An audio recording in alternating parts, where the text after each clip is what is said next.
Licenciado, ¿me puede escuchar?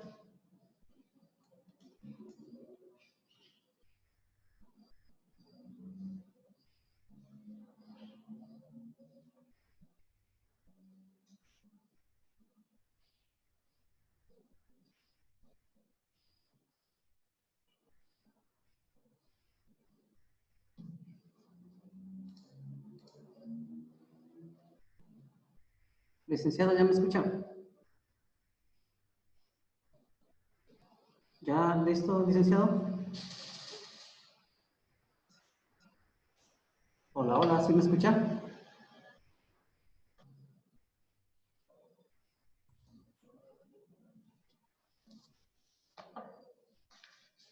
Creo que ya por ahí estamos. ¿Sí me escucha?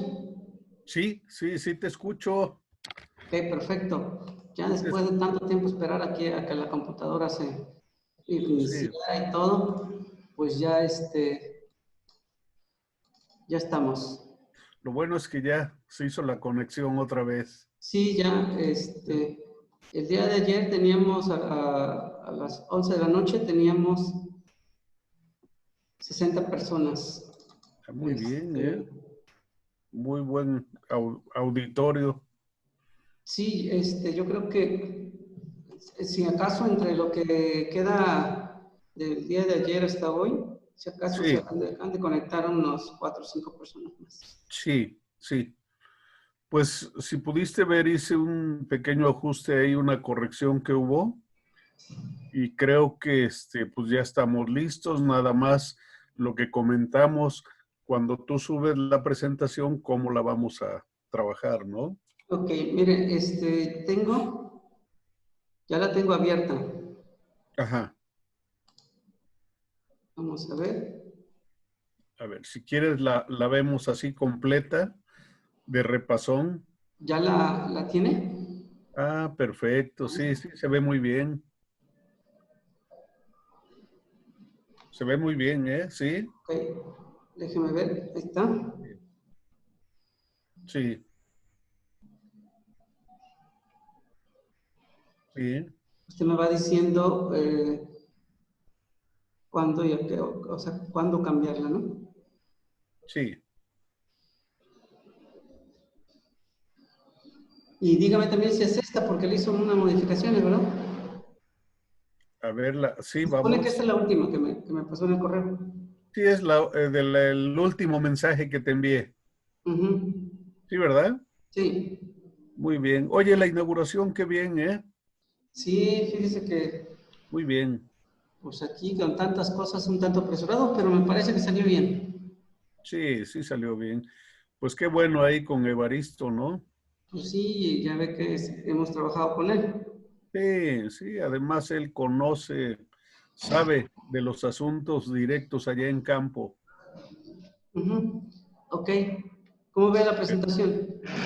Perfecto. Esta es, nada más quisiera ver ya las últimas porque hay una del ICA. ¿Mande? Ujú. Llegar a la última para ver la que agregué del ICA. Ah, ok. Licenciado, gusto verte. Sí, Aquí está el subsecretario Juan Posada.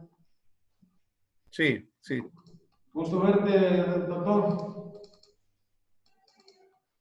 Fíjate que esta la había yo corregido ahí donde dice falta de inversión.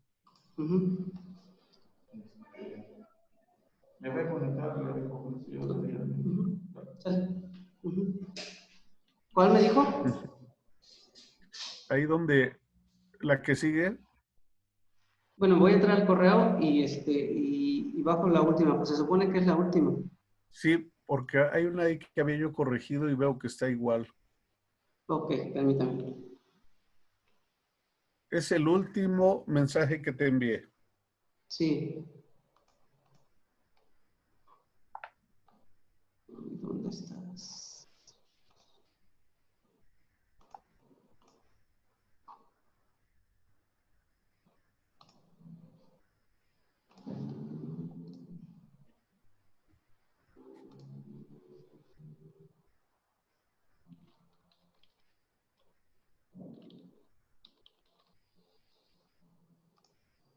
Estoy entrando al correo.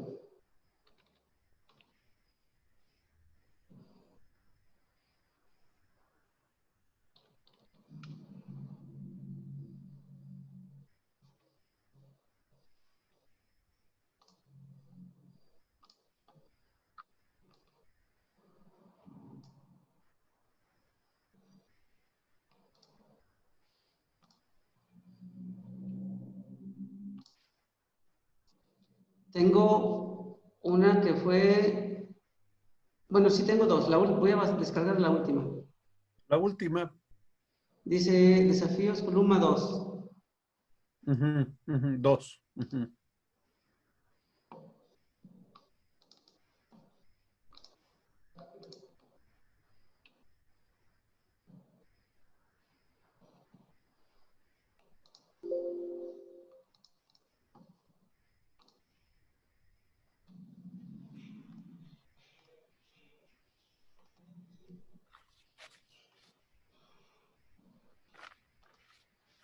Esta es la que teníamos ahí, como, bueno, la que tengo como desafíos columna 2. Sí, ¿Qué diapositiva era? Ah, sí, aquí, es que aquí dice julio. Vamos a poner agosto. sí.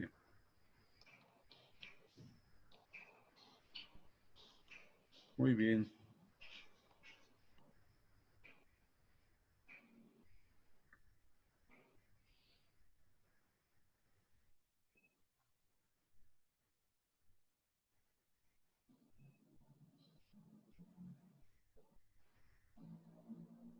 Sí, ahí va. Ujú. Sí. Ujú.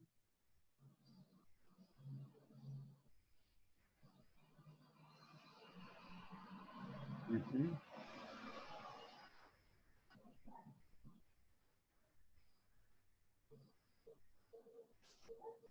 Ujú.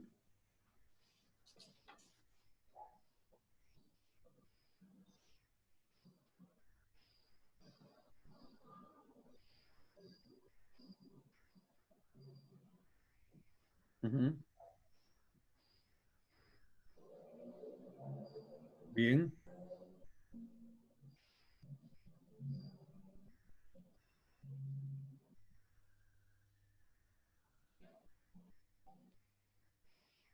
Ujú.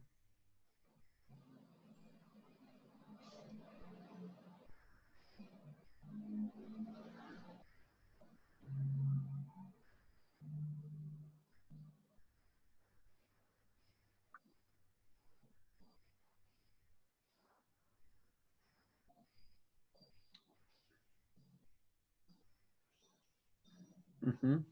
Ok.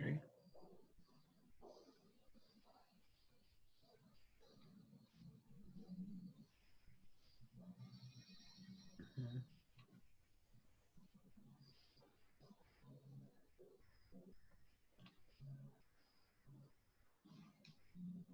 Ok. Ok. Perfecto. Esta es la que se puso. Esta es, Ruperto. Ya Ujú, puse es así como cierre final, ujú. porque son así los cuatro grandes ejes que se están discutiendo, planteando en la actualidad, fresquecitos. Ah, perfecto. Pues creo que ahí queda. Sí, sí. Entonces, sí es conveniente que te vaya yo indicando. Ujú. Sí. Sí, claro, que usted me diga. Lo que vamos a hacer es presentar primero, hay una,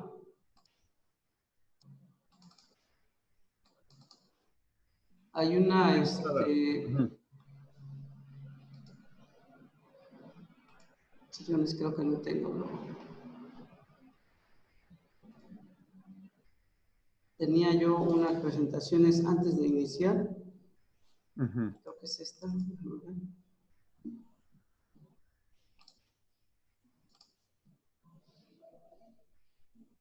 Ajá.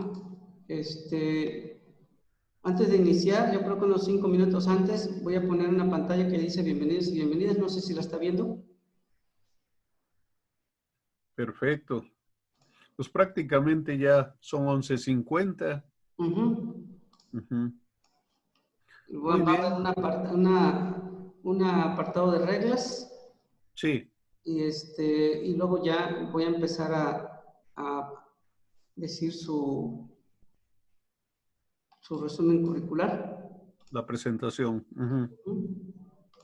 Su resumen curricular y ya prácticamente empezaríamos.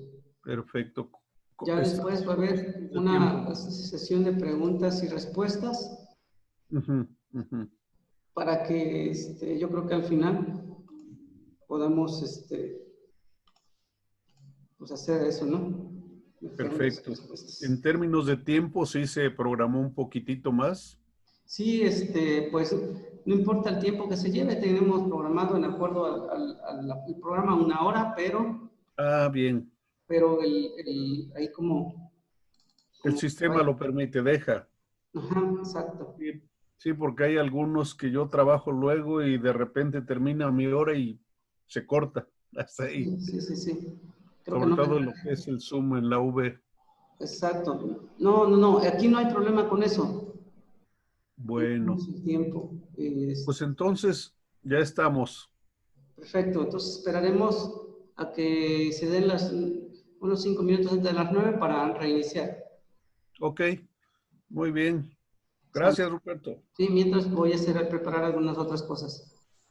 Gracias. Sí, ahorita nos vemos entonces. Sí, sí.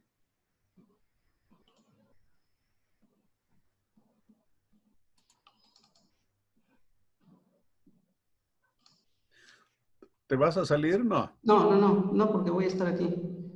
No sé si yo dejarla ya abierta o cerrar. Pues igual déjela abierta y ya usted La dejo, ¿no? sí, Para no estar otra vez. Dale. ahora pues, ahorita nos Sí, vemos. sí.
Pensé es que tenemos que ubicar o tendríamos que ubicar el contexto actual. ¿Qué está pasando en estos últimos 2019, 2021? y quizá ver la perspectiva a futuro hacia dónde va esta tendencia. ¿Por qué? Porque seguramente, y esto todo lo hemos reflexionado ahora en el estado que hemos padecido seguramente de encierro, de que estamos atravesando por una profunda crisis. Por eso un poco inicio con esta segunda diapositiva, haciendo un poco mención a ello, ¿no? Efectivamente, tenemos que reconocer que estamos viviendo una crisis histórica. A partir de la pandemia que surge en 2019, hay un parteaguas en la historia mundial. La historia mundial está enfrentando, a raíz de esta situación, una situación muy compleja, una crisis histórica donde se están confluyendo distintos factores. Y esto nos debe a todos llevar a repensar, nos debe de llevar a reflexionar un tanto cuál es el papel del sector agropecuario, cuál es el papel de las instituciones que tienen que ver con el sector agropecuario y cuáles son precisamente el papel del facilitador del desarrollo rural. ¿Cuál es el papel que en estos momentos debe jugar ante esta compleja problemática? Con esta reflexión inicial, consideré pertinente que tenemos que ubicar, quizá sean muchos datos duros los que voy a comentar, pero tenemos que empezar por ubicar cuáles son esas grandes macrotendencias mundiales que están llegando hasta el lugar más remoto del mundo, que están impactando pues, y entonces a través de estos datos duros podemos nosotros visualizar y poder ubicar entonces en esa reflexión cuál es el papel de las instituciones, cuál es el papel de las organizaciones de productores, cuál es el papel de los expertos, de los profesionales que tienen que ver con el sector agropecuario. Con esta reflexión inicio y paso a exponer algunos datos duros que nos dan evidencia de esta crisis que vivimos hoy. Y insisto, vamos a ver algunos datos duros sobre las tendencias que hay a partir del 2019 al 21 y en algunos casos vamos a ver esta proyección hacia el 22-23. Son 4 grandes desafíos. ¿Cuáles son esos desafíos que está enfrentando el mundo? Que las instituciones, la sociedad civil, todo el mundo está enfrentando. Sin duda, son estos 6, entre otros: la pobreza, la degradación del medio ambiente, el desempleo, una inestabilidad económica, la violencia y sobre todo este asunto de la pandemia que ha venido a profundizar esta situación de crisis. Siguiente. Algunos datos, para ir un tanto relacionando estos datos duros, yo quisiera comentar cuál es el estado de la población mundial actual. Los datos recientes. Estamos hablando, de acuerdo con algunas fuentes que aquí tenemos mencionadas, que de 7,000 millones de habitantes, poco más de 7,000 millones de habitantes en 2021, se prevé que esta paz, este crecimiento poblacional arroje para el 2023 8,000 millones de habitantes a escala mundial. Y se prevé que al 2056 en esta proyección alcance más de 10,000 millones de habitantes. Estos datos, como pueden ver ustedes, son justamente en el periodo 2021-23 y se proyectan al 56. No obstante, en estas condiciones de alta mortalidad que ha ocurrido a nivel mundial, estas son las proyecciones de población que se estiman. Vamos a correlacionar algunas cuestiones relacionadas con este crecimiento poblacional. Siguiente.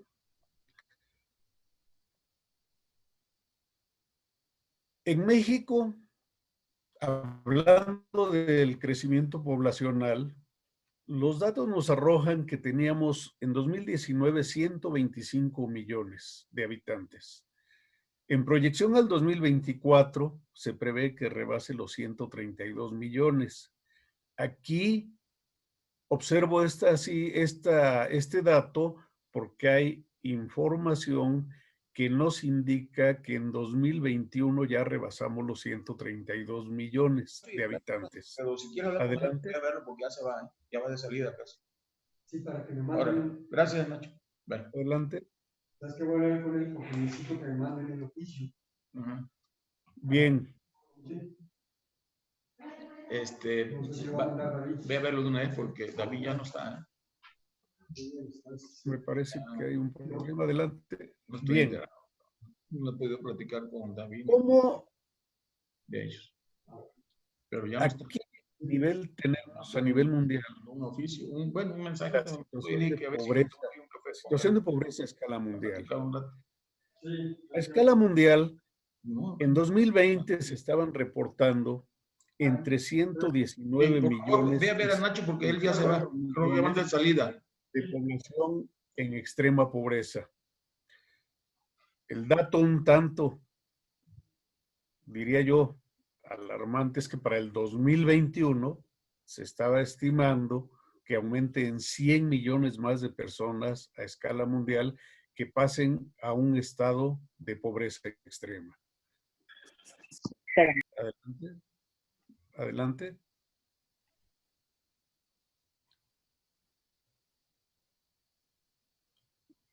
Hay problemas con correr la presentación. Adelante.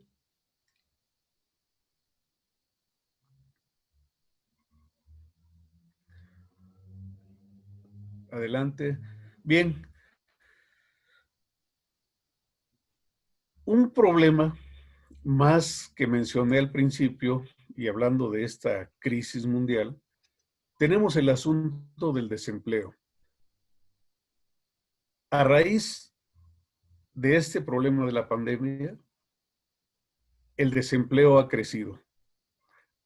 Y podemos observar que en América Latina y el Caribe, y no solo en estos, sino en Europa y Asia Central, el número de horas de trabajo se redujo, se superó en 8%. O sea, hay pérdida de horas de trabajo, mientras que a escala de otros, a escala mundial es del 4.8 y 4.4%. Estos datos nos están indicando de cómo estamos viviendo una situación de desempleo altamente crítica y donde se incluye Europa y Asia Central por arriba. ¿Qué se prevé como una macrotendencia? Que en el 2022 el número de personas desempleadas se sitúa en 205 millones, muy por arriba de los 187 que había en 2019, y esto equivale a mencionar que la tasa de desocupación es del 5.7%, mientras que antes del COVID era menor a esta tasa. Adelante. Adelante. Y en el tema de esta inestabilidad económica, un fenómeno que ocurrió a raíz de la pandemia es que la economía mundial cayó en un 3%. Se dice que es una de las peores caídas generalizadas a escala mundial en décadas. Y se prevé que en este año haya un crecimiento a escala mundial en un 6%, pero sin duda que aquí los países que van a tener este crecimiento son Estados Unidos, China y la India. Esta proyección que se prevé dependerá también del comportamiento de la pandemia y el impacto que ésta tenga en estos países. Si en esta recuperación que puede haber en los años que vienen, se prevé que no sea estable, se prevé que haya también hacia el 2023 una disminución de ese crecimiento de acuerdo con las estadísticas. Adelante. Adelante. Tenemos otro gran problema, que es el calentamiento global. Este asunto de cambio climático que muchos expertos han tratado, sin duda nos llevó a revisar algunos datos que nos dieran esos indicadores de hacia dónde va ello.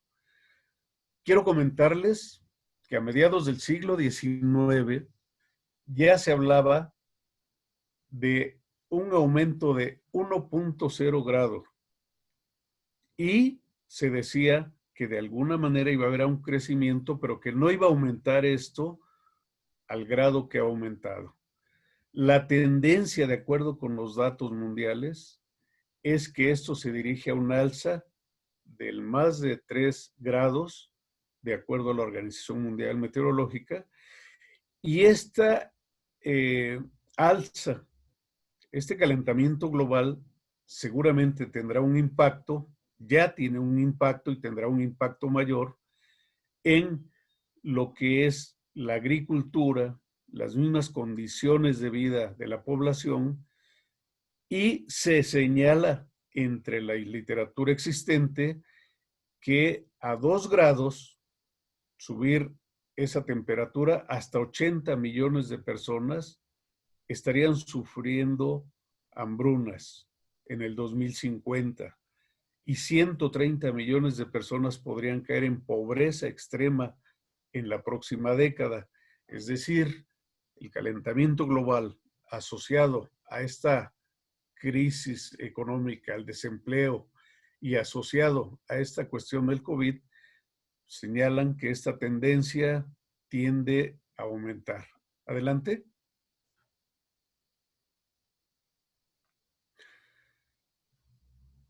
Se prevé que en las zonas costeras se vean más amenazadas por inundaciones debido al nivel del mar. Y esto es una situación que tiene, pues es preocupante. El dato reciente del día de ayer, por ejemplo, se habla de que en Groenlandia el deshiele del casquete polar se ha derretido en bastante escala, señalando que son 8,000 millones de toneladas cada día que se están deshielando producto de la temperatura que ha subido a 23 grados. De llegar así, la información refresquecita del de ayer nos dice que al año 2100 podrían subir el nivel de las aguas de 10 a 18 centímetros en el 2100. Bueno, son tendencias que están registrando los científicos a este nivel y que nos están previendo de los impactos que tendrán sobre todo las poblaciones, la agricultura de estos países. Por otro lado, la escasez de agua es una tendencia igual y se dice que que la subida a 2 grados estarán provocando mayores sequías también, las canículas serán extremas y estos registros tienen implicaciones muy fuertes. Adelante.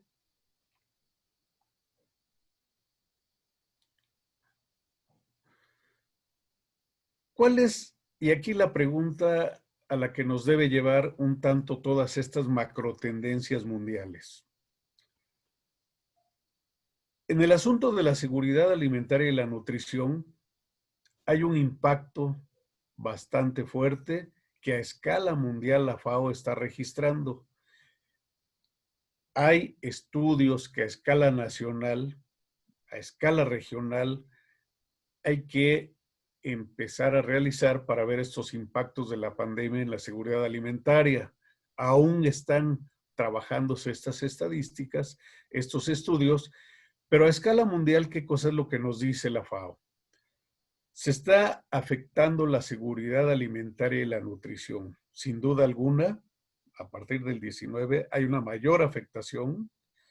Hay perturbaciones en las cadenas de suministro de alimentos, hay pérdida de ingresos y medios de vida, hay un crecimiento en la desigualdad social, hay perturbaciones en los programas de protección social, hay alteración de los entornos alimentarios y esto aparejado a la cuestión de la violencia también. Adelante.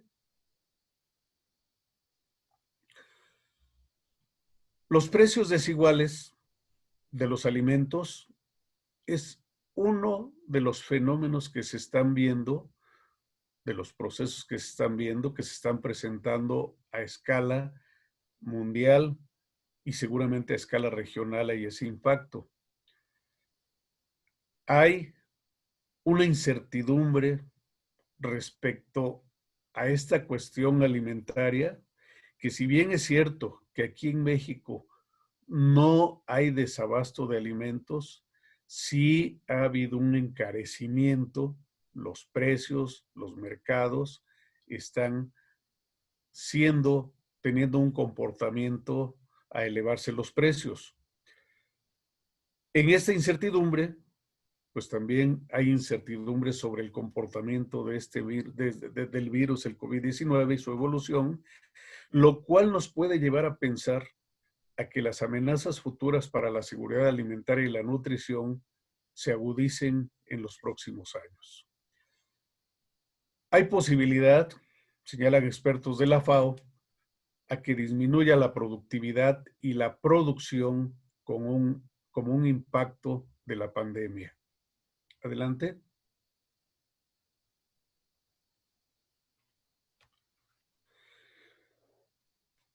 En el contexto latinoamericano y de México en particular, la economía tuvo un decrecimiento que se habla del menos 6.8, o sea, prácticamente un crecimiento negativo en toda América Latina y el Caribe. Se proyecta que en 2021 haya una recuperación y pase al 5.2%. Sin embargo, de acuerdo con la tendencia del COVID, de la pandemia, se espera que en 2022 nuevamente caiga a 2.9%. Esto es a escala América Latina y el Caribe, y en México se habla y se menciona que el crecimiento fue de menos 8.3, es decir, fue mayor. En 2020, aquí la cuestión es que también en México se prevé que de una tendencia negativa en el crecimiento económico se pase a un crecimiento en el 5.8, 2021. Y en 2022 pase a 2.9. Esto lo señala la CEPAL. Se puede ver esa tendencia de que hay un decrecimiento, cae completamente la economía. Se prevé que en 2021 a finales haya un registro y se prevé que suba a 5.2%, sin embargo, en el 22 vuelve a caer a 2.9. ¿Qué quiere decir esto? Que hay ahí una situación que está permeando y que si bien algunos países se van a recuperar, como es China, como es la India, como es quizá Estados Unidos, en Latinoamérica y en México, en 2022 se proyecta que baje nuevamente este crecimiento. Por otro lado, en lo ambiental, pues hay datos por ahí interesantes que nos indican que el confinamiento permitió que de alguna manera las partículas suspendidas cayeran en un 58%. Es decir, disminuyó la contaminación, los óxidos de nitrógeno hasta en un 70%, y estos registros corresponden a los países de Perú, Colombia y en México. La capital se registraron datos que indican que el confinamiento de alguna manera influyó para que esta situación ambiental tuviera un decrecimiento. La siguiente.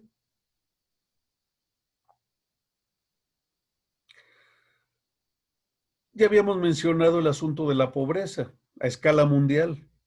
Y la pregunta es, ¿y cuál es el estado de la pobreza en Latinoamérica? Estamos hablando de 185 millones en 2021 y pasarían a 220 millones. Es decir, se prevé que haya un incremento del número de pobres en pobreza extrema. El dato que la CEPAL nos indica es que tendríamos 67 millones a 90 millones de pobres, de personas en pobreza extrema. Y de alguna manera, esto es una implicación también que está relacionado con la contracción del Producto Interno Bruto, es decir, el crecimiento de la economía, que podría disminuir más. Adelante.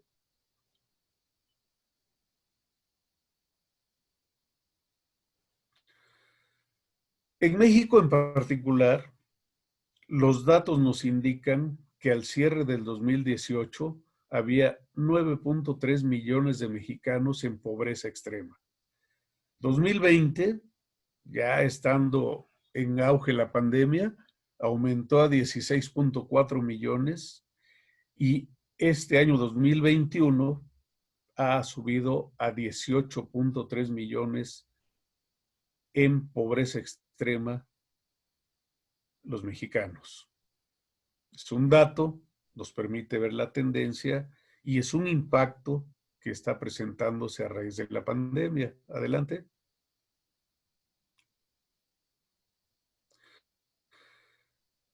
Ha aumentado la inseguridad a escala mundial, a escala de Latinoamérica y sin duda alguna México sigue sufriendo esta situación de inseguridad. Hay una fuerte caída en los precios de alimentos. La inseguridad alimentaria alcanzó al 40% de la población en 2020, y este es un dato muy importante. O sea, cómo esta situación de crisis de salud, de crisis económica, está impactando en esta crisis alimentaria en México. Hablar de que un 40% de la población en 2020 la alcanzó esta inseguridad alimentaria moderada o grave es una cifra muy alta. Adelante. Adelante. Bueno, por otro lado, si queremos un tanto ver de conjunto qué es lo que está pasando y cómo está impactando en el sector agropecuario, uno de los impactos muy fuertes es en las cadenas de distribución. Esta cadena de distribución de alimentos, desde la producción, está afectando a un grado extremo. Por otro lado, las personas más vulnerables hacen un mayor uso de los recursos naturales para sostener un autoempleo o como fuentes de energía. Y esto tiene que ver con el deterioro de los recursos naturales. Tiene que ver con la deforestación que también tiene una tendencia al alza a raíz en estos 3 últimos años. El poder adquisitivo de las familias ha caído. Y aquí el gasto que se destina para alimentos sobre el consumo total se ha incrementado. El costo de los alimentos se ha incrementado Y a la vez también ha habido cambios en las preferencias de los consumidores. Adelante.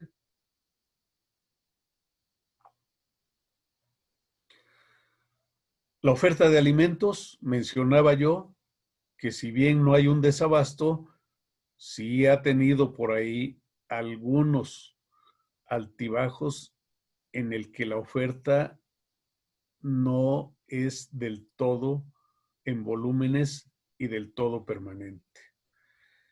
Precisamente por la afectación en la cadena de distribución. Los productores siguen produciendo. Sin embargo, no el hecho de que haya una disminución en la movilidad está afectando la distribución de estos alimentos. Por otro lado, la mano de obra empleada ha disminuido.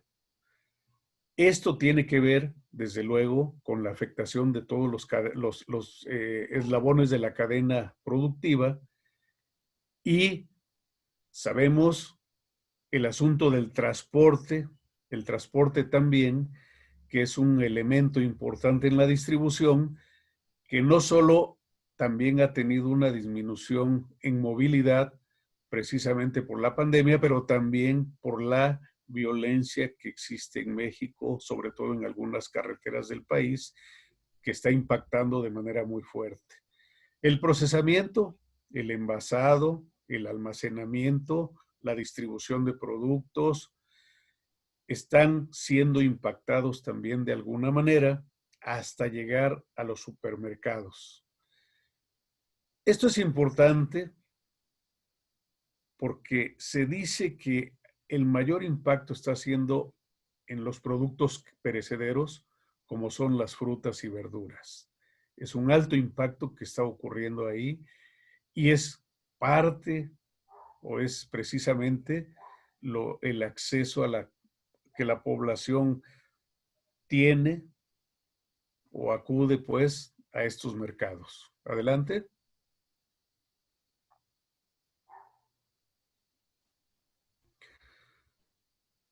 A manera de resumen, con estos datos duros, podemos decir que hay falta de liquidez, es decir, el otro gran problema. Si los ingresos han disminuido, si el desempleo ha crecido, hay falta de liquidez en la población. La disponibilidad de mano de obra, aunque está presente, hay una tendencia a la baja. No son empleados, no se está empleando mucha o gran parte de la mano de obra disponible. Los insumos agrícolas han mantenido su tendencia al alza. Uno de los sectores más afectados por la liquidez, la falta de liquidez y disponibilidad de mano de obra son la pesca, la acuicultura y mencionaba yo hace un rato las frutas y hortalizas.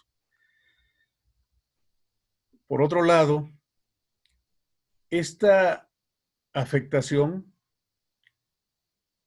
está llegando a los grandes productores y aquí hay que un tanto repensar también esta cuestión pensando en los tipos de productores que hay, los diferentes tipos de productores.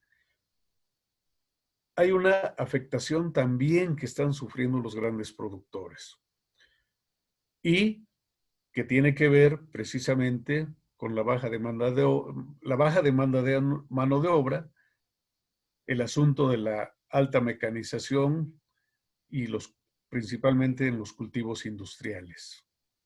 Adelante.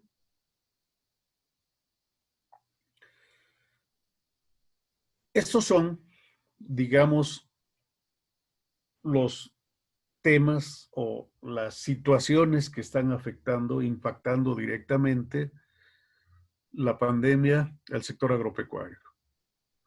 Afectación en la cadena de suministros, alteraciones en los procesos y la manufactura, retrasos en el mantenimiento y la reparación en aquellas agroindustrias, falta de inversión, aumento en los costos, reducción de insumos, mano de obra, cambios en los hábitos de los consumidores, crecimiento del comercio electrónico, reducción de productos, inseguridad alimentaria, volatilidad de precios, desperdicios de comida, que parece una paradoja, pero existe, contratiempos en transporte y reducción de ingresos. De manera sintética y puntualizada, es en estas cuestiones donde el COVID está teniendo un alto impacto a escala mundial.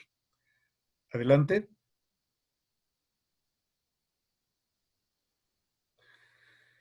Y viene este asunto de las instituciones del sector agropecuario.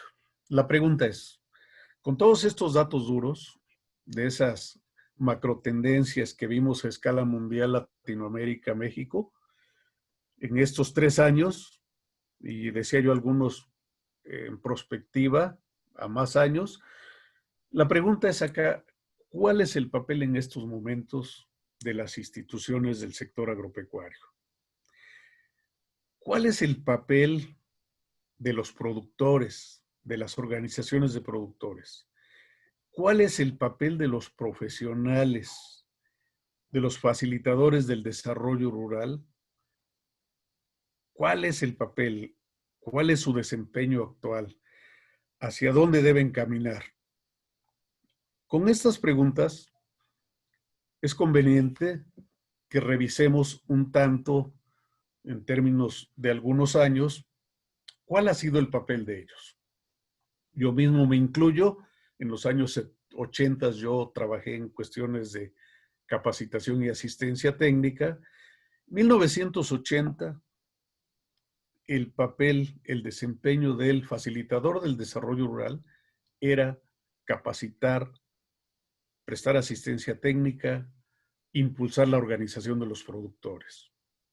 1996 hay un cambio.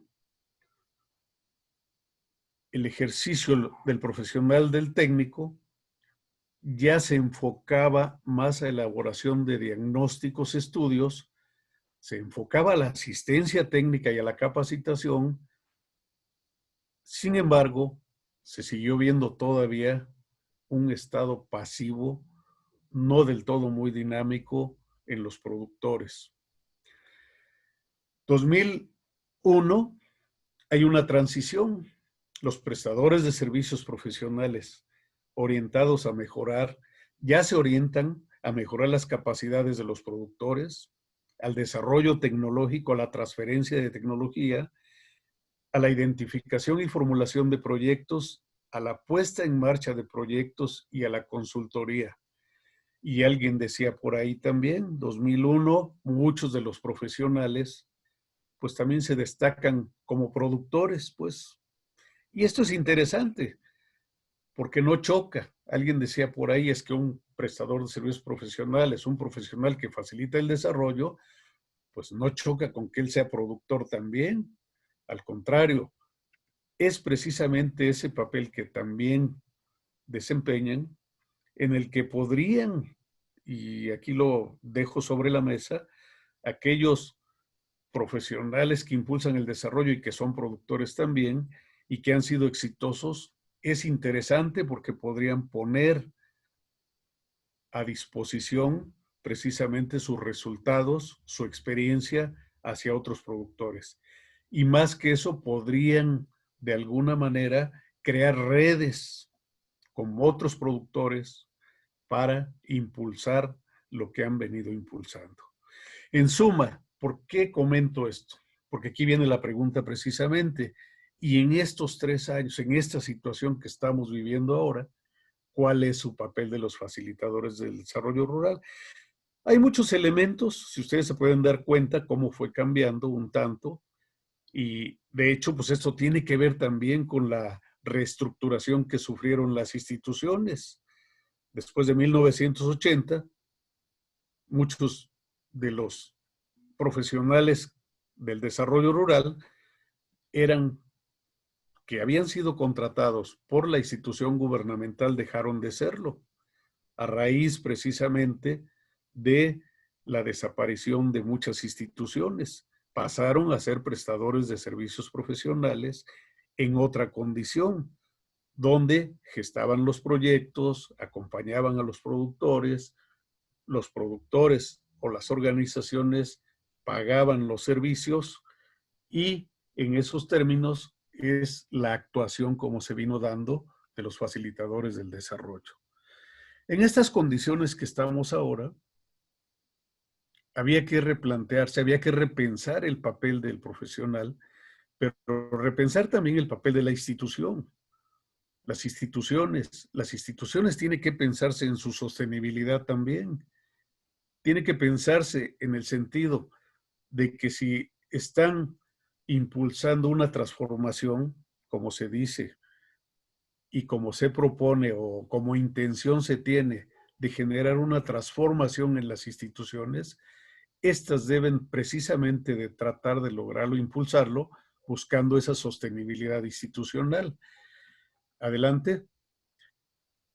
La siguiente. Volviendo al asunto de los facilitadores del desarrollo. Quiero retomar aquí algunos ya propuestas que algunos expertos vinieron haciendo en años anteriores.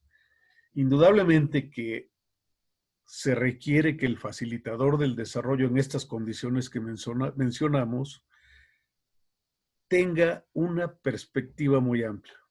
Es decir, tiene que comprender todo lo que sucede a escala local, a escala regional, pero en esa dinámica de lo que está ocurriendo en un contexto global, indudablemente. Sí tiene que tener una visión global y en esa visión global poder entender y explicar y actuar sobre lo local. Debe acompañar, desde luego, toda la cadena productiva, toda la cadena agroalimentaria. El experto en desarrollo rural debe enfocarse no solo a la producción.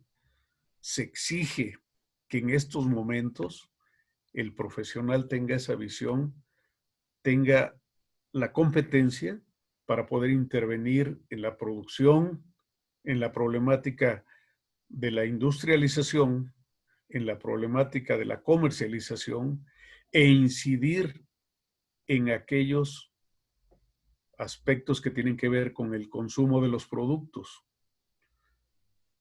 Debe combinar conocimientos y uso de la tecnología, y esta es una cuestión que a muchos nos está rebasando, el desarrollo tecnológico, sobre todo la parte de la cibernética, la computación, la telemática, está avanzando a grandes pasos, que requiere que el profesional esté inmerso, esté presente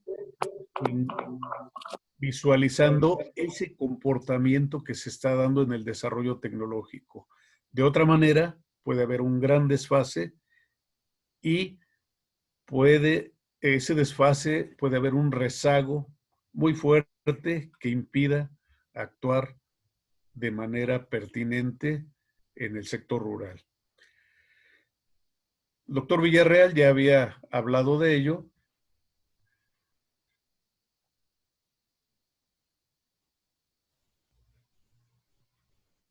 Ok, el doctor Villarreal ya había mencionado esto hace unos años y sigue siendo válido su análisis o su propuesta. Siguiente.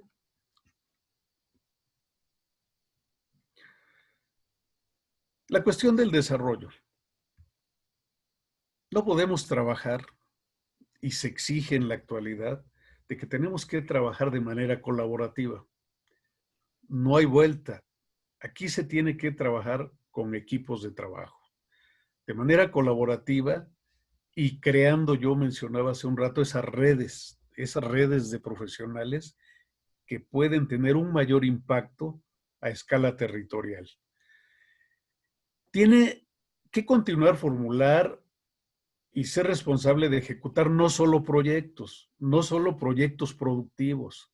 Había esa idea de que el profesional tenía que trabajar elaborando proyectos productivos. No es a esa escala solo como tiene que trabajar. tiene que trabajar en la formulación de planes de desarrollo a la escala que se desea intervenir, a escala de una comunidad, a escala de una región, a escala de un municipio, yo diría a escala del estado de Veracruz. Trabajar con planes de desarrollo, tener las competencias para trabajar en la elaboración de planes, consecuentemente programas y proyectos, y sobre todo incorporar en esa práctica profesional de elaboración de planes, programas y proyectos, incorporar a los beneficiarios. Ese es algo que tenemos que trabajar mucho. ¿Cómo ir incorporando a los beneficiarios en la gestión de todo un plan, programa y proyecto? No es el que como el profesional llegue, elabore, le dé seguimiento y lo aplique. ¿Cómo involucrar precisamente a los beneficiarios en esta planeación? Y en ello, algo muy importante es la gestión de la agenda pública. No podemos estar desvinculados quienes tenemos que ver con la facilitación del desarrollo rural. No podemos trabajar de manera aislada, sino es también trabajar con la gestión de una agenda pública. Y esta agenda pública tiene que ver con la idea de una nueva gobernanza. Nueva gobernanza que no es otra cosa en el que haya esa confluencia de todos los actores a escala de los territorios. Si eso no se empieza a construir de manera seria, de manera sustentada, las actividades que se desarrollen nuevamente quedarán difusas, quedarán aisladas. Es precisamente esta cuestión de una nueva gobernanza a escala territorial que tiene que irse construyendo, pero de ya. El papel del facilitador del desarrollo rural es fundamental, es, yo diría, determinante en esa alianza, en esa intervención directa a esa escala. Participar en la organización de productores, desde luego, no el construir organizaciones de productores. Facilitar que los productores, desde ellos, vayan planteando y replanteando el quehacer de sus organizaciones, las formas de gobierno de sus organizaciones, aquellos proyectos que tienen que gestionar, pero desde la base de esas organizaciones. Y esto tiene que ver también con una reflexión o repensar el asunto de los liderazgos en las organizaciones. Una organización que tiende a tener una vigencia de años tiene que estar en un proceso continuo de revisión de su estructura organizativa, de sus formas de dirección, de sus formas de control, sus formas de seguimiento, su liderazgo. De otra manera, tenderán también a caer, a desaparecer. El apoyo en la gestión de recursos es parte que el profesional tiene que hacer, el facilitador también. La coordinación con otros programas, instituciones, documentar, articular las políticas públicas en los territorios es una de las funciones que el facilitador debe empezar a intervenir de lleno. Mencionaba yo que estas políticas públicas emanadas del Estado no van a llegar hasta donde deben llegar de los territorios si no se va construyendo de verdad una nueva gobernanza local. Y aquí una de las características es que también el facilitador del desarrollo rural debe tener una capacidad de diálogo, negociación y resolución de conflictos. Es una de las características, es uno de los requerimientos, esa capacidad de dialogar en esos territorios, la capacidad para negociación y la resolución de conflictos. Adelante.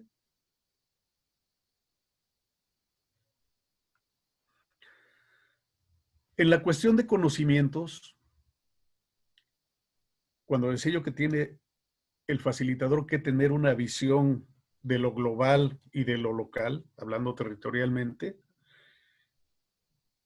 tiene que tener una clara visión e intervención en la delimitación de los territorios. Más allá de tener una visión de lo que son los territorios, hablando de demarcaciones políticas administrativas, tiene que trabajar este facilitador en el concepto de la territorialidad como, como una construcción social que se da en determinado ambiente y que es la población la que construye esos territorios. El facilitador tiene, por lo tanto, que comprender muy bien esa complejidad económica, sociocultural, ambiental, lo político institucional. Es decir, de alguna manera tiene que visualizar esta multidimensionalidad. Tiene que identificar la multisectorialidad, cómo se da en esos territorios y poder de esta manera desarrollar estos espacios como unidades de gestión. Sobre los enfoques del desarrollo, es otra de las cuestiones que el facilitador del desarrollo debe cumplir. Debe tener una clara conceptualización teórica de lo que son los territorios, de lo que es el desarrollo rural, incluso ya el concepto de desarrollo rural muy discutido. Hoy se habla más que de desarrollo rural, se habla de el buen vivir. Hay un nuevo enfoque que por ahí está apareciendo y está poniéndose sobre la mesa. La teoría del buen vivir que se está desarrollando aquí en Perú, Bolivia, Latinoamérica, Sudamérica, y que está proponiendo una forma de entender el desarrollo y de hacer el desarrollo. Esto lleva, desde luego va acompañada esta visión de un uso de la tecnología actual. Ya el ingeniero Díaz Padilla, el doctor Díaz Padilla comentaba en la mañana, hay muchas herramientas. Se tiene que acompañar de toda la información geográfica, la geomática, para aplicar y diagnosticar las situaciones territoriales. Sin duda alguna, esto le permitirá planear, planificar, formular los programas, los proyectos y la gestión territorial. Adelante.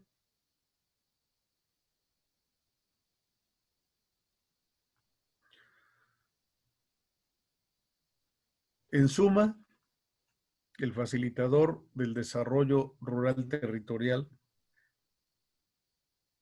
tiene o debe tener las competencias, las habilidades y las actitudes que le permitan comprender al territorio con una visión holística, como una unidad de gestión, crear y aplicar estrategias de desarrollo territorial y poner en operación los proyectos a escala territorial.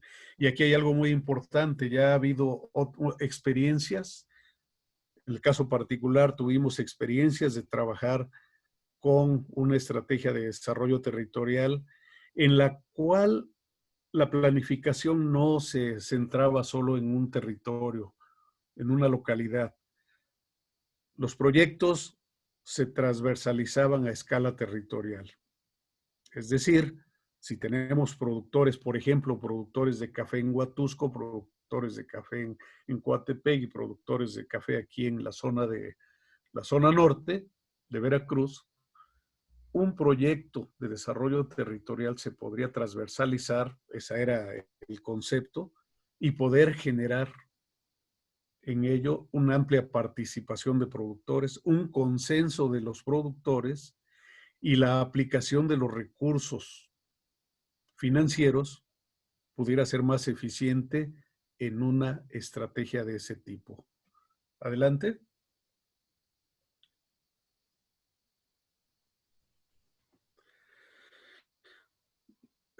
regresamos al anterior. No quisiera cerrar aquí este asunto de los requerimientos y del papel del facilitador del desarrollo rural territorial sin antes mencionar que el asunto aquí de los valores. El asunto de los valores es fundamental. Si estamos hablando de impulsar una transformación en esta situación de crisis profunda, tenemos que pensar también en aquellos valores que de alguna manera el facilitador del desarrollo tiene que ponerlos, pues, aflorarlos. ¿Cuáles son estos? Son muchos, solo podré decir que el respeto, la responsabilidad, la honestidad, la tolerancia, la justicia, la humildad, la prudencia, la lealtad y sobre todo la calidad humana del facilitador del desarrollo territorial, desarrollo rural territorial, es como puede tener un alto impacto y una influencia en esta situación crítica que vivimos. Los valores. Adelante. Mencionaba yo también que al principio que esta reflexión no solo iba sobre el papel de los profesionales o los facilitadores del desarrollo rural. Yo señalaba que tenemos también que ver qué con las instituciones.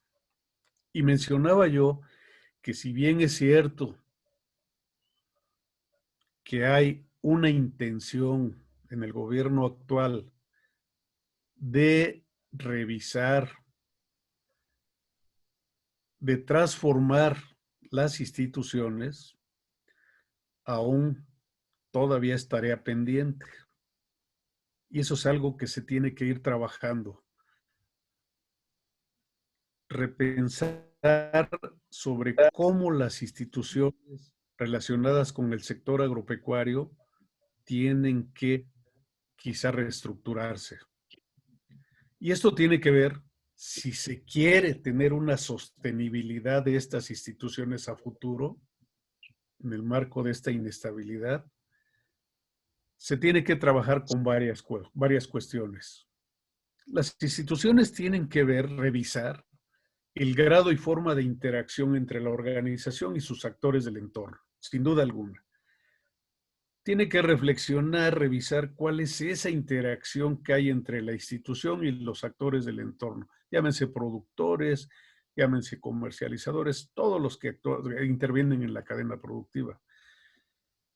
Revisar cuáles son esas formas de interacción, ver si hay pertinencia y si están respondiendo efectivamente a esas demandas, necesidades de los actores del entorno. Debe de haber una sintonía entre lo que la institución quiere o está aportando y estas necesidades y realizaciones de los actores diferentes. Tiene que revisarse sobre la pertinencia que hay de los aportes de la institución y los requerimientos del entorno. Hay que revisar también el grado de satisfacción de los actores hacia estas instituciones, el grado de reconocimiento social, legitimidad política y credibilidad de las instituciones, las organizaciones con su entorno. Esto es un tema que sin duda alguna, mencionaba yo, hay una intención de transformar, hay una intención de mejorar el quehacer de las instituciones, pero decía yo, todavía es tarea pendiente. Y estos son elementos precisamente que nosotros tenemos que revisar para esos cambios institucionales. Adelante.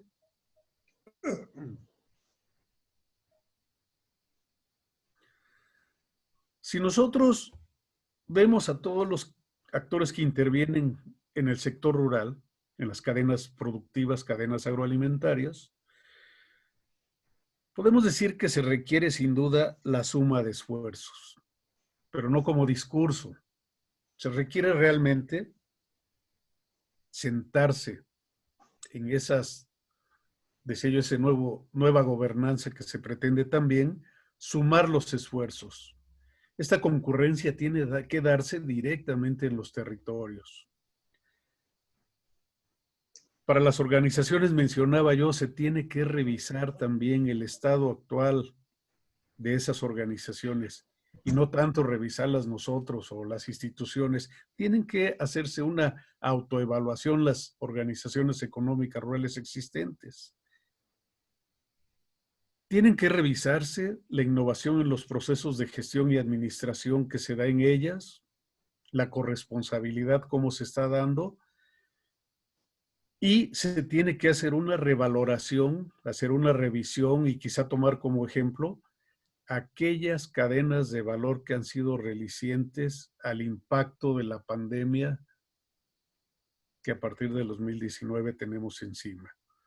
Hay cadenas agroalimentarias que son resilientes, están sosteniéndose. Hay cadenas agroalimentarias que están haciendo frente a ello y están sobreviviendo ante esta situación crítica. Adelante.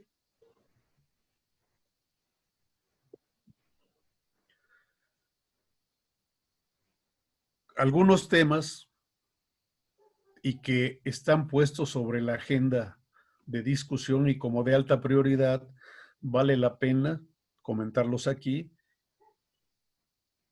que las instituciones tengan precisamente esto presente, que los facilitadores del desarrollo rural tengan presente también estos grandes temas, que es el asunto de los sistemas agroalimentarios y la agroecología.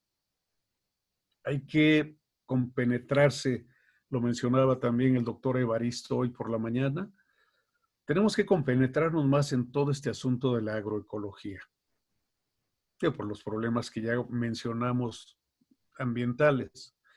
Hay que revisar los sistemas agroalimentarios a escala territorial. Revisar, analizar las relaciones urbano-rurales y las ciudades intermedias. ¿Qué está pasando con estas conexiones? ¿Y qué es lo que se puede en esas relaciones, esas conexiones entre urbano, rural y ciudades intermedias? Este asunto de la cuestión alimentaria y de la cuestión de del establecimiento de industrias de procesamiento. Por otro lado, el otro tema es la revolución digital. Necesitamos estar pendientes porque esto tiene que ver con la gestión del conocimiento en el medio rural. No hay duda que el conocimiento en el medio rural no hay vuelta. Tenemos que compenetrarnos, tenemos que facilitar que haya una compenetración de quienes están, los actores que están en el medio rural, hacia estas cuestiones tecnológicas. Trabajar con la gestión de los ecosistemas estratégicos y la transición energética. Sin duda alguna, son algunos de los grandes temas, de los ámbitos de alta prioridad, que el IICA nos está poniendo sobre la mesa y que tenemos que retomarlos dentro del quehacer institucional y el quehacer de los facilitadores. Adelante. Muy bien, con esto doy por terminado. Ruego un poco la disculpa, me apoyaron para ir en la presentación, tengo aquí en mi máquina un problemilla, pero bueno, ya salimos y pues espero que no los haya con tantos datos, tantas cifras, pero era conveniente un poquito de estos 3 últimos años tener esos datos como evidencias, indicadores que nos dan pues un poco la idea de cómo está esta situación actual y hacia dónde tenemos que caminar. Muchas gracias. Muchas gracias, licenciado Martínez. En este momento se abrirán un espacio para preguntas y respuestas. Pero antes de eso me gustaría comentar la aportación de David Zaragoza, que comenta que es importante estar correlacionados los productores, instituciones y técnicos para el desarrollo de un territorio rural incluyente. Comentarios de la ponencia, que es que ha sido excelente. Muchas gracias también por el comentario. Pero sí me gustaría entonces que empezáramos con la sección de preguntas y respuestas, ya sea que me levanten la mano para una participación en vivo o que me pongan su pregunta en el chat.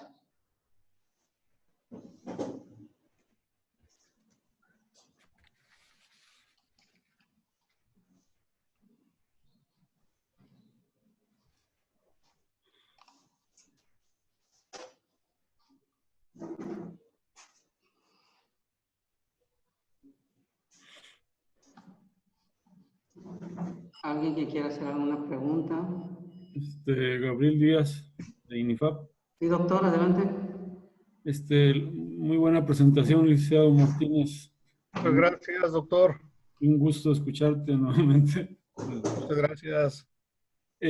La pregunta es, ¿cómo qué criterios consideras actualmente para definir un territorio de actuación? Hemos trabajado en microcuencas, hemos trabajado en agroecosistemas, hemos trabajado en unidades territoriales de respuesta homogénea. ¿Cómo ves actualmente esa cuestión de definir territorios de actuación? ¿Qué puntos claves sugieres para eso? Bien, gracias, doctor. Un gusto saludarlo y como siempre, tengo presente los aprendizajes con usted. Yo soy muy creyente, muy partidario del enfoque de cuencas hidrológicas. No me quitan esa idea. Algunas otras estrategias de regionalización. Yo sigo considerando que una delimitación territorial, mencionaba yo que los territorios son construcciones sociales, o sea, no, por un lado está la parte que nosotros hacemos cuando trabajamos de alguna manera para implementar algunos proyectos, hacemos delimitaciones a través de los sistemas de información y demás. Pero no perdamos de vista que son construcciones sociales, construcciones humanas. Pues los territorios las han hecho históricamente las sociedades. Y la delimitación que se viene después, históricamente igual, las delimitaciones de tipo de demarcación política administrativa, pues sabemos que son ya más de otro tipo. Yo sigo pensando, y en el ejercicio que hemos hecho, tuve la oportunidad de trabajar en un proyecto de la microcuenca cafetalera de Coatepec. Yo sigo convencido de que el enfoque de cuencas es el más adecuado. Y me lo demostraron estos proyectos que trabajé, porque cuando abordamos, por ejemplo, la problemática de la cuenca baja, nos remite a lo que está sucediendo en la cuenca alta, en el caso de aquí. No podemos explicar esa situación de las aguas, no podemos explicar algunos problemas complejos que hay ahí, si no es a partir de la identificación de lo que está ocurriendo en la cuenca alta de los ríos. Y que es una cuenca que nace en la parte alta, termina en el mar, pero desde luego atravesando una serie o un conjunto de comunidades que hay a lo largo. Y eso es lo que precisamente nos da la idea de que no es la delimitación territorial tradicional de demarcación política que tenemos. Es el enfoque cuencas que seguramente nos va a permitir ver la conexión, ver las implicaciones de una problemática que se da en lo alto de una cuenca y que repercute en las comunidades que van a lo largo de esos ríos hasta impactar de manera muy fuerte. Tal es el caso del río Actopan, por ejemplo, que sucede con la problemática del río Actopan si no visualizamos lo que ocurre en su nacimiento ahí en el cofre de Perote. No podemos explicarnos también aquí lo que sucede en la cuenca cafetalera si no vemos cuál es la problemática que hay en la cuenca alta del río que genera y que pasa por aquí, por ejemplo, por las lomas, ¿no? Aquí de Coatepec, ahí trabajamos un tiempo y veíamos toda la contaminación terrible que hay ahí con los cafetaleros, ¿no? Donde estaba el beneficio. Entonces yo sí sigo creyendo que, y soy partidario de la delimitación territorial a partir de cuencas, microcuencas, nanocuencas, a escala de un pequeño territorio, delimitar esas nanocuencas para poder tratar de entender a esa escala la problemática que hay, tanto físico-ambiental y su relación con la problemática económica social. Bien. Gracias, Dick. Bien, Mariana pregunta, o más bien comenta y pregunta. Los que hemos tenido experiencia en trabajar en equipos multidisciplinarios de forma personal, les puedo decir que sí es necesario crear esos grupos de trabajo para tener esa visión integral. Solo tengo una pregunta. Cuando nosotros damos todo, se crean las condiciones con los productores, pero los programas son de corto tiempo y no se ve más allá, ¿qué pasa con esos beneficiarios formados? Pues comentaba yo hace un rato precisamente, no me quedé solo con el tema de la cuestión de los facilitadores del desarrollo. Comentaba yo de la parte institucional. Las instituciones tienen que tener su visión de corto, mediano y largo plazo. Independientemente, bueno, y aquí en México vivimos precisamente esas situaciones de los cambios gubernamentales que dan, en el que hay políticas nuevas, cada que hay cambios y hay repercusiones. Este es un asunto que se debe poner a debate igual ahí entre quienes, en las instituciones. ¿Qué queremos en el corto, mediano y largo plazo? Tiene razón. Muchas veces los profesionales ponen todo su empeño, las organizaciones ponen su empeño y hay experiencias exitosas donde han concluido muy bien profesionales y organizaciones de productores con alto impacto. Sin embargo, cuando finaliza un sexenio, ya no hay recursos, no hay el respaldo institucional y hasta ahí queda todo. ¿Qué tendría que ocurrir ahí? Bueno, precisamente, por eso mencionaba yo también las organizaciones de productores. Los productores tienen que repensar su papel. O sea, su papel no es de ver qué pasa con una política que llega, apoyó o no apoyó, cómo empezar a construir también para lograr la permanencia de mediano y largo plazo de esas políticas. Y eso es lo que hay que empezar a trabajar. Y el facilitador del desarrollo tiene que empezar a trabajar con eso igual. Poner sobre la mesa la claridad a los productores. Es una pena, yo lo digo porque a mí me tocaron experiencias de la FAO, el programa PESA. El programa PESA que nosotros, yo en lo personal me tocó evaluar, ahí está el ingeniero Ruperto, nos tocó evaluar en la Huasteca Veracruzana y había impactos. El doctor Gabriel Díaz nos acompañó también como jefe de un proyecto. Había impactos, había muchas cosas que pendientes por hacer. Los productores participantes continuaron. Los técnicos se reorganizaron algunos en despachos. Sin embargo, ¿dónde está el PESA? ¿Dónde quedó el PESA? El programa PESA. No existe ya. No hay continuidad. Aquí son dos cosas. O las instituciones empiezan a revisar y a replantear precisamente esos planes de corto, mediano, largo plazo y buscar esas formas de que independientemente de que haya cambios gubernamentales, cambios de colores, partidos, se busque precisamente desde quienes están construyendo en los territorios, busquen la permanencia. Yo cuando ahora me encuentro algunos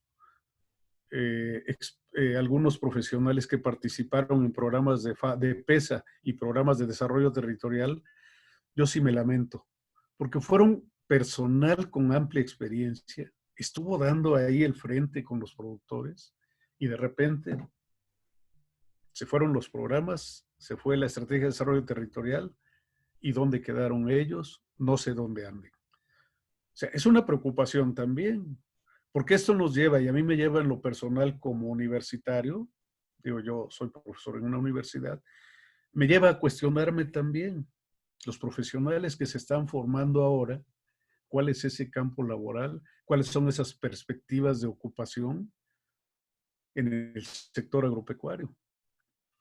Entonces, eso es lo que yo pienso, que hay que empezar a construir muchos procesos. Y los facilitadores con amplia experiencia, que tienen cancha, hay que sentarse a debatir, hay que sentarse a ver por dónde va todo esto. Las organizaciones que tienen apertura, hay que empezar a discutir también todo esto. Sin duda alguna, creo yo que las instituciones como CEDARPA, están trabajando y poniendo sobre la mesa de discusión estos temas.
Bien, el médico Floriberto Rodríguez comenta que en esta nueva gobernanza, que ya estamos a 3 años de esta administración como instituciones de gobierno.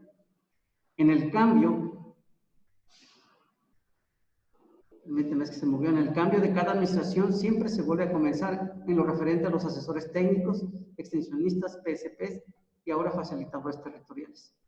Pregunta: ¿cuándo va a haber un seguimiento, continuidad para técnicos, instituciones de gobierno y productores para que así se tenga un resultado en el campo agropecuario, forestal y pesca, tanto local, regional y territorial, y por qué no a nivel estatal y del país? Muy bien, creo que la respuesta no tanto me corresponde a mí. Aquí es un poco la institución. La institución. Yo cuando hablo de empezar a construir, efectivamente estamos a 3 años. El impulso a una nueva gobernanza, aquí hay 2 preguntas. O vamos a esperar que se implemente, se impulse esta nueva gobernanza desde la institución del sector agropecuario o instituciones del sector agropecuario, o la otra, tenemos que empezar a construir esa gobernanza desde donde estemos, desde la trinchera. Cosa que dirán muchos, imposible, ¿no? Empezar los facilitadores, los productores a construirla. No es imposible. Yo creo que ya hay, y si nosotros hacemos una revisión en algunos territorios, hay experiencias de gobernanza que se están dando. Hay experiencias, pero que también están batallando contra todo, ¿no? En los territorios hay distintos actores, hay intereses, hay infinidad de factores que influyen. Sin embargo, yo creo que habría que retomar, habría que revisar aquellas experiencias de gobernanza que están siendo ejemplo para lo que se puede construir a futuro. Y aquí queda un poco, yo lo dejo, cuando hablo de instituciones a 3 años, yo creo que se deben de impulsar algunas acciones ya para esa nueva gobernanza, donde los facilitadores del desarrollo se incorporen, donde los científicos se incorporen las universidades tengan participación, pero esto en términos reales, no en términos burocráticos. Y esto, estamos a 3 años. Si en los próximos no se empieza a promover esta nueva gobernanza, o sea, una forma nueva de entrarle en los territorios a debatir, a hacer una agenda pública, pues esto no va a cuajar. Los últimos años del sexenio, imposible avanzar si no hay una propuesta anticipada, si no hay. Si los programas siguen llevándose de alguna manera, hay que buscar el consenso también. O sea, no es fácil hablar de una nueva gobernanza en un territorio, es complejo. Pero así como es complejo, hay actores que tienen toda la disponibilidad para decir vamos a entrarle a esta situación, porque además estamos viviendo una situación crítica en la actualidad. Creo que los datos duros que di dicen mucho. Y si en esa situación de crisis cada quien no se pone las pilas para entrarle, productores, instituciones, facilitadores, universidades, esto no va a caminar. El país se va a seguir sumiendo en esta crisis. Las regiones van a ser las más afectadas, impactadas también. Y el problema y la problemática pues, se va a complejizar más. Entonces, queda a las instituciones, queda al gobierno, queda, bueno, la discusión de la iniciativa privada también, aquellas organizaciones ONGs, cómo se involucran a una construcción de todo ello, ¿no? Había que revisar también las ONGs qué están haciendo, qué están proponiendo. Hay que revisar el actuar también de ellas, ¿no? O sea, como un ejercicio de desarrollo de las mismas ONGs. Entonces, quienes confluyen en territorios tienen que revisar esto. Bien, licenciado Martínez. Juan Carlos, el ingeniero Juan Carlos García, dice que una excelente presentación, sobre todo por los datos estadísticos, y comenta que las políticas de hoy es organizarse como sociedad cooperativa, pero también sería necesario que el gobierno haga un reordenamiento de cultivos para que organizados mediante la mano de profesionales como los promotores, extensionistas, logremos abatir un poco esa escasez en el campo. Claro. Mientras que María de la Paz comenta que los programas no deben ser por boom, deben planearse de acuerdo a las necesidades de los territorios y las políticas públicas deben ser creadas con la finalidad de cumplir con esas necesidades y de acuerdo a seguimiento y evaluación de los resultados. Sí, sí, indudablemente es un comentario válido, es un comentario muy válido, ¿no? En estas ideas también hay que rescatar el concepto de lo comunitario. Hablamos del desarrollo rural territorial, pero hay que rescatar también, repensar el asunto de lo comunitario, ¿no? Lo comunitario como aquella conjugación de esfuerzos de todas las personas en determinados territorios. Eso hay que repensarlo también en esta situación de crisis. Yo diría que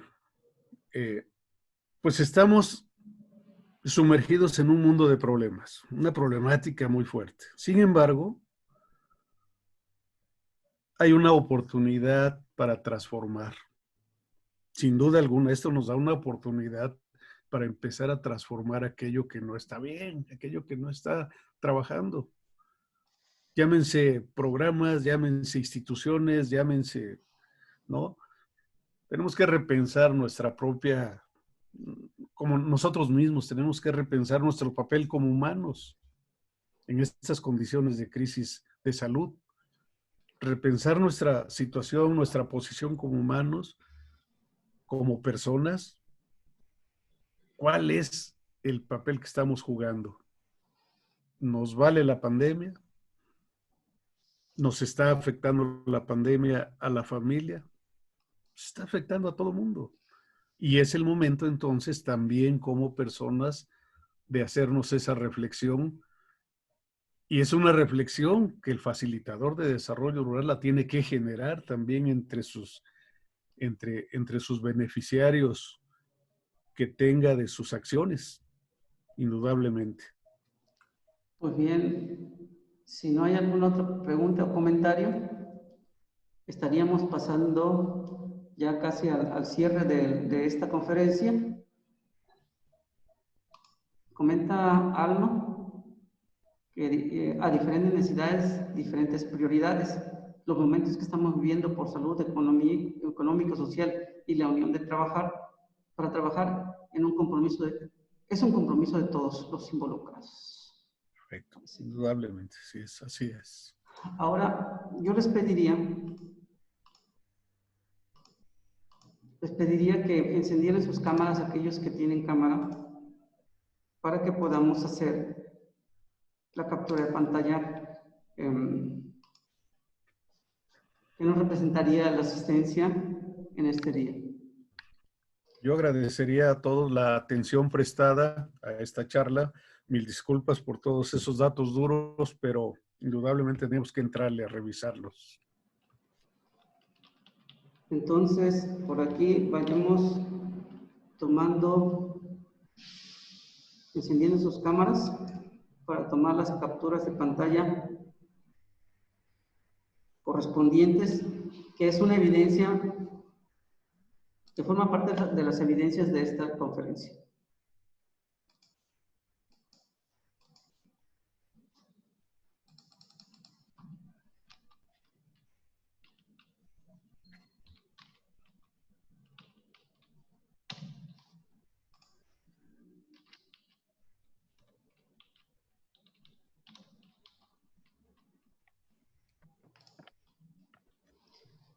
Eso sería, pues sería todo. Ya hicimos las capturas correspondientes. De mi parte, por parte de la SEDARPA, también les agradezco mucho la asistencia y el interés a esta conferencia.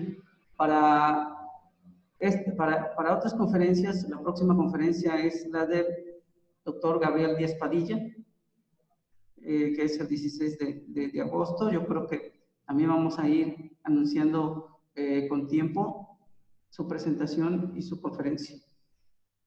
Si no hay más, entonces daría por terminado esta conferencia, agradeciendo de antemano a todos los asistentes. Muchas gracias. Muchas gracias. Muchas gracias. Buenas tardes. Gracias. Muchas gracias. Gracias, bonita tarde. Buena tarde. Buena tarde.